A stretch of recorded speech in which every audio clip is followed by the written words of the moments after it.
The Hollywood community has just lost another legend, with screen icon Burt Reynolds passing away at the age of 82.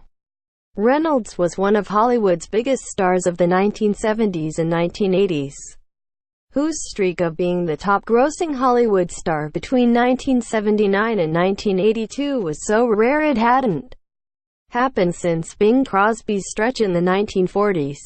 He will be remembered for a multitude of roles in classics including Smokey and the Bandit, Cannonball Run and Boogie Nights. Reynolds was born in Michigan but raised in Florida, where he became a football star at Florida State University, before his sports career ended following both a knee injury and a car accident. With his prospects for a career in the NFL dashed, he headed to New York City after graduating from FSU to pursue a career in acting.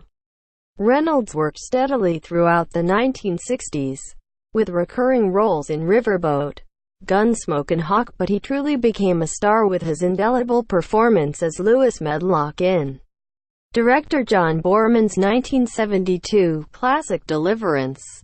Related. Once Upon a Time in Hollywood casts its young Roman Polanski. The news of Reynolds' death comes from THR, with the actor's manager confirming he passed away at the Jupiter Medical Center in Jupiter, Florida earlier this morning. Although no cause of death was given, the legendary actor was getting ready to film what might have been his comeback role in Quentin Tarantino's Once Upon a Time in Hollywood, where he was slated to portray George Spahn, who let Charles Manson and his family stay at his ranch before the infamous Sharon Tate murder.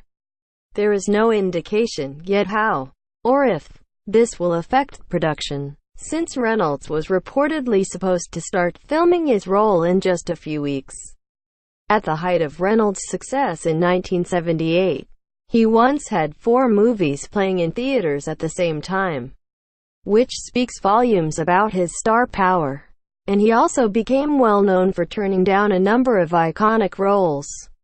He was offered the role of Han Solo in George Lucas's Star Wars, which made Harrison Ford a star, along with John McClane, Bruce Willis in Die Hard, and Garrett Breedlove in Terms of Endearment, a role that won Jack Nicholson his second Oscar. Reynolds later admitted that turning down the Breedlove role was the biggest mistake of his professional career. Anderson was just as famous off-camera as he was on, with his high-profile marriage to actress Loni Anderson, and his now infamous nude cover spread for Cosmopolitan magazine in 1972, while also developing the game show Win, Lose or Draw with host Bert Convy. It's probably fair to say that Reynolds did it all in Hollywood, and he even had a self-deprecating sense of humor about himself, making fun of his famous toupees and even guest starring on Archer.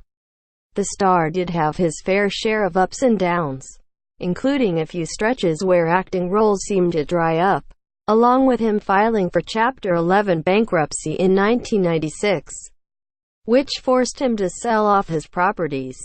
Still, Reynolds has always found a way to make a comeback, like in 1997's Boogie Nights, and many were looking forward to his latest comeback attempt in Tarantino's Once Upon a Time in Hollywood. Still, Reynolds will go down in history as an inimitable Hollywood legend, who will be sorely missed. Source: THR Tags. Obituaries.